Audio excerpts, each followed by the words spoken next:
the Border Management Authority has blocked attempted child trafficking of 443 children under the age of 8 into South Africa from Zimbabwe.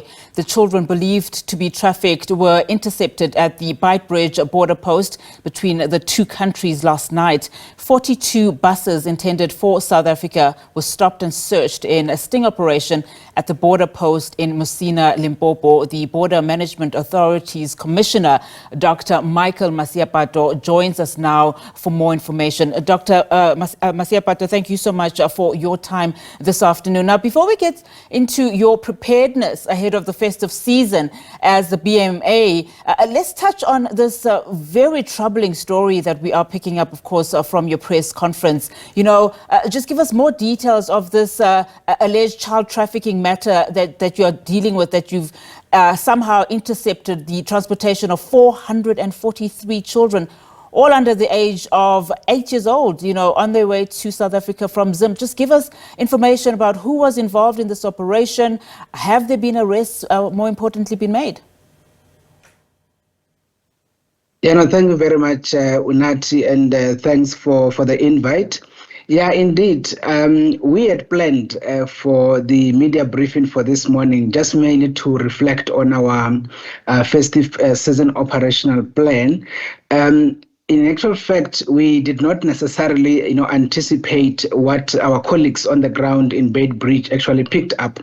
But indeed, what we do quite frequently is to organize some sting operations. And most of those operations are mainly intelligence-led, based on the work that we do in the Border Management Authority National Targeting Center, which we do with the rest of the country's intelligence services.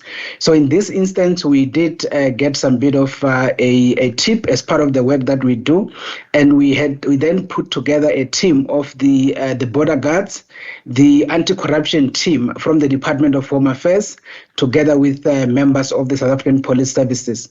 So the intention was to scan all of the various buses that were destined for South Africa since yesterday midnight, and to that extent, as we have indicated, as we were searching through those buses, all in all, in the various buses, it was not just in one bus, but in the various buses, we intercepted the number, as we have indicated, of the children that were fairly destined for South Africa, and they were not, accompanied, as it were. And I think you will fairly be aware, even in terms of the provisions of the Immigration Act, a child who is fairly a minor cannot be allowed to move from one jurisdiction to the other without being accompanied by a parent or a legal guardian. In that instance, there is paperwork that is required if you are a legal guardian bringing through a child or exiting the child through a republic. So in this instance, indeed, we then intercepted them. We had to take all of those children out, and we then called our colleagues from the immigration team and the Zimbabwean side into the environment, and we're able to work with them. And to that extent, we then had to hand over those children officially to the Zimbabwean immigration team, and they had to process them back into Zimbabwe. Up to this point, we had the latest interaction with the Zimbabwean colleagues, and they did confirm that indeed all those children are from Zimbabwe, and to that extent, they are doing work to be able to reunite them with their families. In as far as the South African Police Services, its role and intervention in this part, have they been able to then, have conversations with their counterparts in Zimbabwe in terms of, suspects that may be involved in all of this? Because I would imagine if the roles were reversed, the children will then be handed over to law enforcement authorities so that they are then safely taken home. Yeah, so indeed, our colleagues from the South African Police Services are indeed interacting with the colleagues from the Zimbabwean Republican Police, and they are in the process of doing their investigations to be able to understand as to the people who had been behind this particular reality. But at the same time, the initial indications are that some of the children were not necessarily I would say, conventionally trafficked, but they're the children who had finished writing exams, in Zimbabwe, and their parents are in South Africa, and they were trying to bring them over. But the reality of it, that kind of a process is not allowed. If that was to be indeed the case, those children should be accompanied by a legal guardian carrying the relevant documentation. But otherwise, the real investigations are being done by the police services, and they should be able to give us the proper data in terms of the ringleaders, if indeed it is a real case of trafficking, or actually the people that might have been negligent in this instance. I want us to go into your operations this festive season, but I want you to correct just one thing that you've just said. You said some of these children it not necessarily might be under the age of 8, because we have been saying that these children are under the age of 8. So are you correcting that statement to say it is between the ages of 8 and 18 then? No. The issue of age is a fact. It is indeed all the children were below the ages of 8. But what I was just indicating is that some kind of preliminary indications are that the parents for those children are this side in South Africa, and because it is now approaching the festive period, they were trying to bring them to themselves in a way. Hence, I'm saying even if that is the case, that kind of a process is not allowed.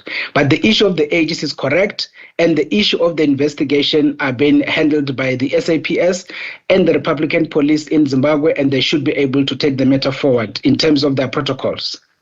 Right. Dr. Masiapato, of course, you and your team have a massive task ahead of you in terms of the festive season. Let's talk now about your operations. At the 72 ports of entry, what is the state of readiness from your side in as far as this season is concerned? Of course, we understand that over 6 million people are expected into the countries using various of our borders. Yeah, so indeed, from where we are sitting now, we are fairly hoping that in this particular festive season, we should be going back into the full pre-COVID average numbers. In the 3 years before COVID, we had been managing around 6.3, 6.2 million people in this period. And of course, during the COVID year, in 2020, December, it went down to just over 1 million. And then from there, it went a bit up to around 1.4 million in 2021. And last year, it recovered to around 4 million. And we are hoping that this time around is going to be a full recovery to 6 million. So indeed, we are expecting a serious volume in terms of the people who will be exiting South Africa, but also those that will be coming through into South Africa for the festive period.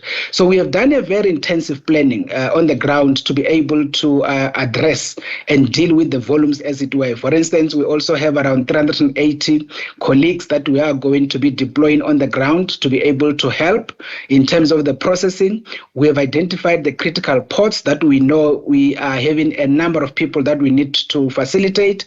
And to that extent, we have also, we are actually going to be deploying some senior officers from the Border Technical Committee that are also going to assist the operational colleagues on the ground to be able to deal with the issues. We've also had some additional IT colleagues to be deployed to respective ports to be able to handle any kind of system glitches that may arise. Infrastructurally, we engaged with the Department of Public Works and Infrastructure, and they've given us some extra infrastructure-related facilities like ablutions, extra lightings, and all of those issues, including the issues of generator, to be able to allow us to do the work in instances of load shedding. Just as we wrap up, so what are the borders that you've identified as your hotspots and where you will be putting more manpower and other resources? Yeah, in terms of the land ports in particular, our two biggest ports of water, it is always Beit Bridge on the N1 to Zimbabwe. That is basically the first one, and then followed by Limpopo port of entry on the N4 to Mozambique. But we also have some issues that are emerging now on Grobela's Bridge port of entry into Botswana, as we have seen some of the trucks are starting to kind of divert cross from the N1 into Grobela's Bridge, enter into Botswana, and then through Kazangula Bridge into Zambia. So we are also putting more effort in terms of facilitating the work in Grobela's Bridge port of entry, which is the second commercial port of entry in Limpopo into Botswana. But we also have issues in Oshuk, port of entry into Swaziland, and in that corridor we also have a serious plan in terms of corridor management with the traffic officials as well as the SAPS. And of course the traditional other ones is Fixback as well as Masero Bridge into Lesotho. Those are the other two that also present high volumes going into Lesotho, and we are very much ready. We have put all systems in place in terms of making sure that we are able to handle the traffic as it comes through.